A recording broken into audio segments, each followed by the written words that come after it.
If you struggle with hormonal migraines, this video is for you. Stay to the end of the video to learn the exact strategies that I use with my patients that have proven to be very successful in alleviating their hormonal migraines. If you have not subscribed, hit the subscribe button to be notified anytime I post new content relating to women's health, hormones, and holistic health. First, let's talk about why women have hormonal migraines. There's a few reasons why. Most of the time, women have hormonal migraines because of a drop in estrogen. So it is common for women to have hormonal migraines right before their period, but it also can be common for women to actually have very similar PMSy symptoms as well as those hormonal migraines around the ovulation time as well.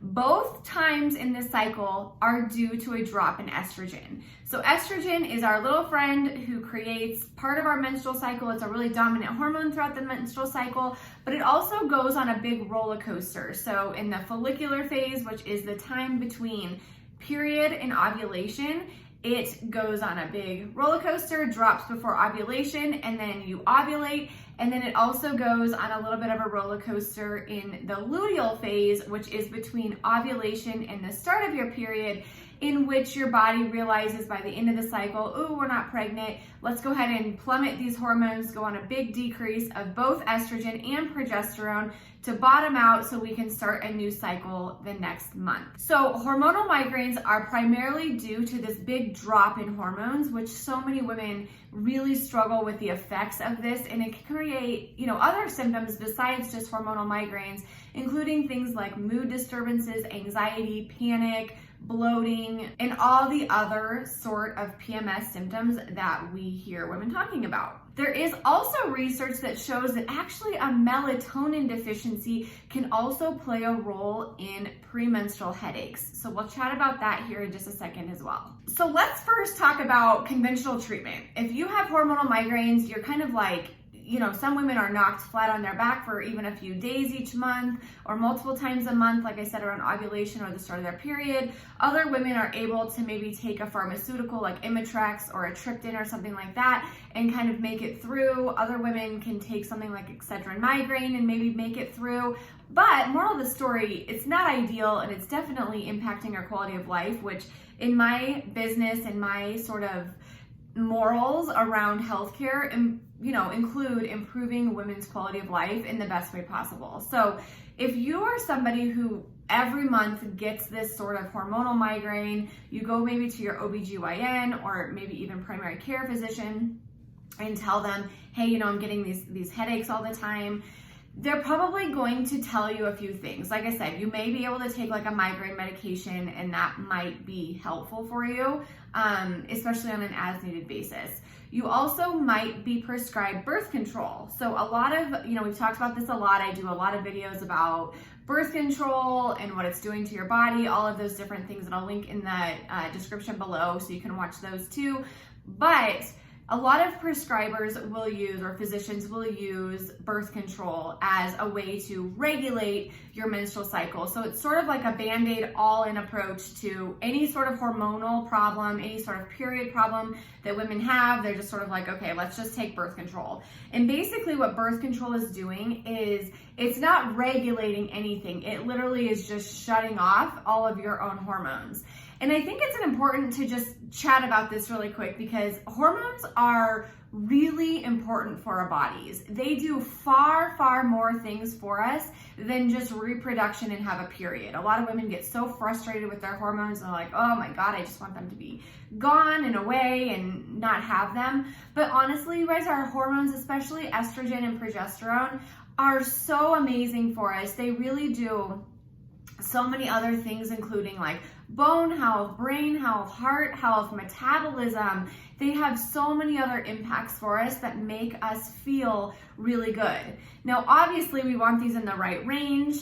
We don't want them too low or too high. They're kind of like Goldilocks where we want them just right. And if they are just right, you do get a lot of great benefits and feel much better. So it's worth it, in my opinion, to figure out what the problem is with your hormones and in any symptom that you're experiencing, not just hormonal migraines so that we can get them in the right place so that you can get support in your body in all of these other areas as well. When we use hormonal birth control, a lot of women actually report their migraines getting worse. I have had patients for sure that report their migraines getting better, but due to the high levels of estrogen, even if it's like a low dose estrogen level in these birth control pills, a lot of women really do complain about menstrual migraines getting worse due to these synthetic hormones.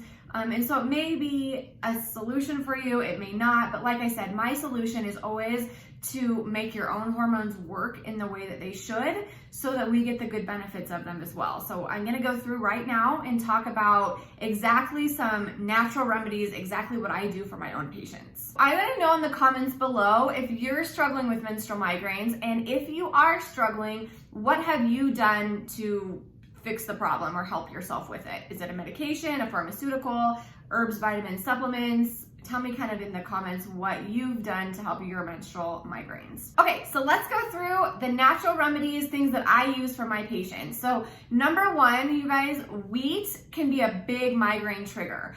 I'm a really moderate person and really don't love elimination diets. I think that we want our body to be able to have as many foods as possible. Obviously, the psychological impacts of strict, hard, arduous elimination diets can be really difficult. And to be honest, I rarely see them work because they're so hard to adhere to in the long term. A lot of people have come to me and said, oh yeah, I did like gluten-free or dairy-free or soy-free or whatever, I felt better, but I just couldn't maintain that, and so I added it back and they're back to square one. So while I do think, wheat can be very inflammatory, we've talked about how dairy in some people can be inflammatory as well. I do think if you're struggling with menstrual migraines, reducing significantly the amount of wheat that you're consuming, or even if you can, eliminating it, can be really helpful. In fact, there was a study that found that avoiding wheat eliminated migraines by 89%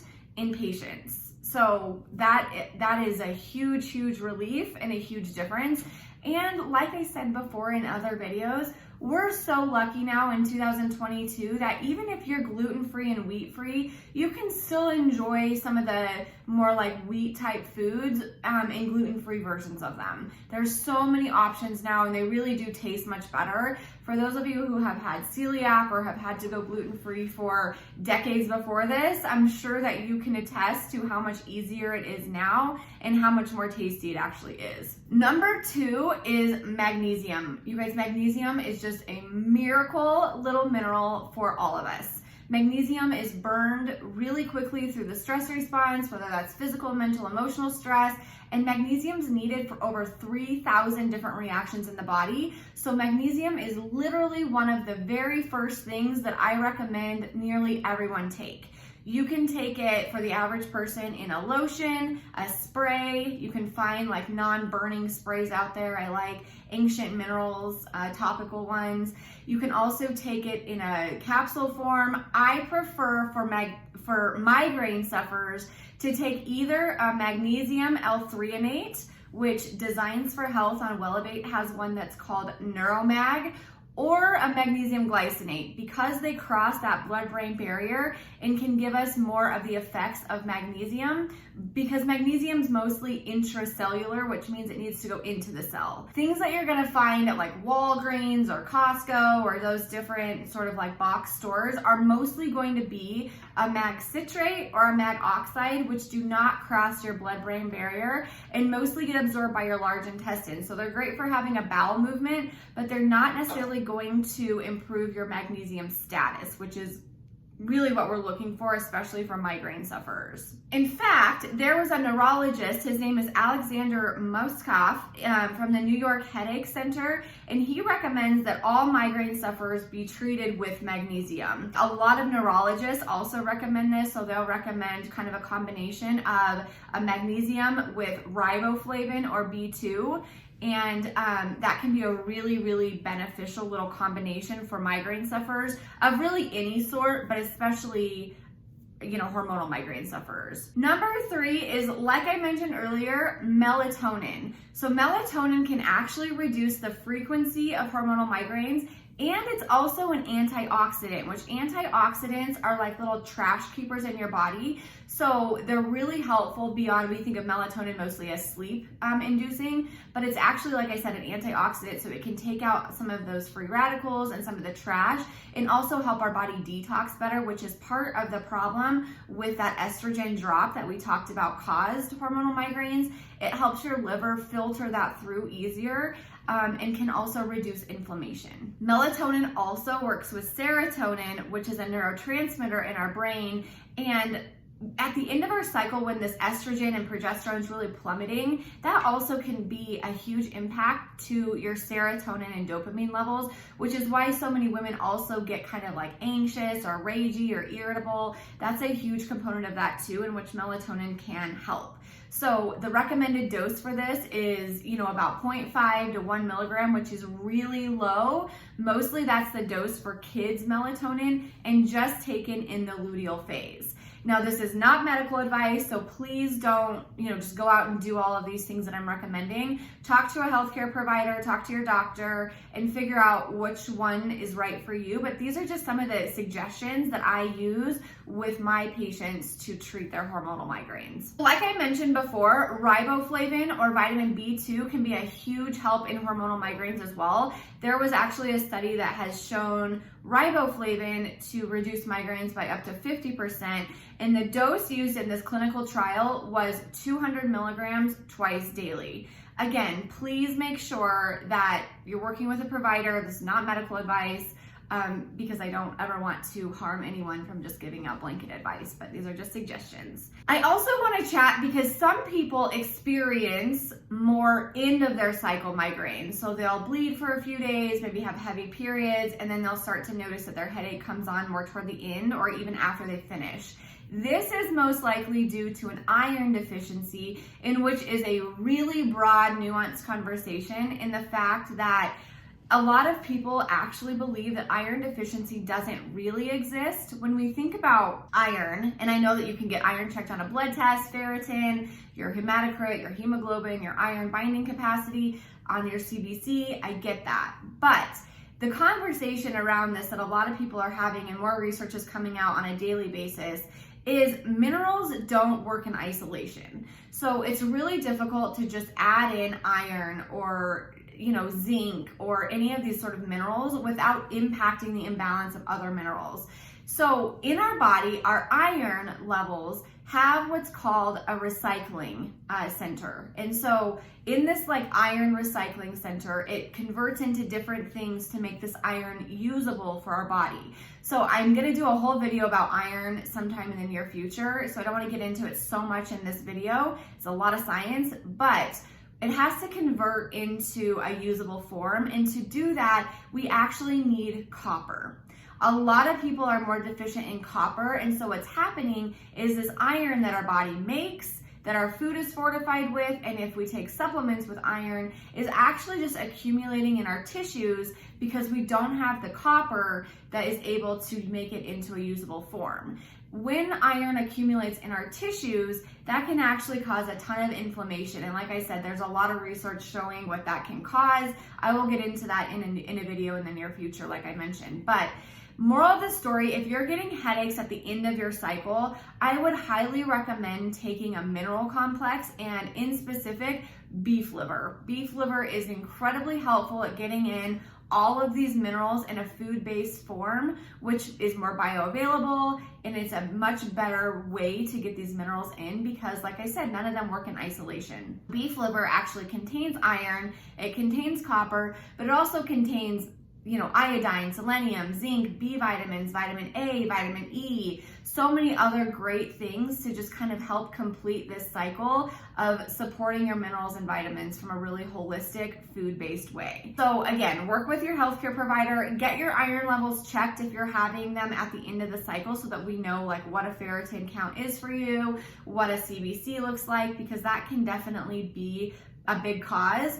Also, if you're noticing this happening and you're bleeding really heavy, I have a video all about heavy periods that you should go look at too, because like I said, if you're having this headache at the end of a really heavy period, let's treat the heavy period as well so that you don't lose so much blood that's contributing to these headaches. I hope this video was helpful. I have had so many patients come to me with hormonal migraines over the years, and I can be really debilitating for a lot of women. So I hope that this video gave you hope that there are things that we can do for this. There's so many things to do for this, and that you can feel much, much better. It's best to work with a healthcare provider that works on women's hormones holistically so that we can look at your period, look at your hormones, look at your iron, look at your minerals, and really get a comprehensive holistic picture of exactly how to treat you. But like I said, above were just suggestions, or back in the video were just suggestions on how to treat specifically your hormonal migraines. But obviously always getting to the root cause is the best bet. If you want some extra daily habits all about how to balance hormones, how to make yourself feel better, I have a free download called 6 Evidence-Based Habits for Healthy Hormones. You can download that at alliedamron.com/habits and get free access to that right now. If you also have friends and family who are struggling with hormonal migraines or any hormonal stuff that we've talked about so far in this channel, please feel free to forward them these videos. My goal is to create a big library here so that we have a lot of different topics for you guys to go to if you're having specific issues, so that you have a resource for that. I hope you guys have a great day, and I will see you in the next one.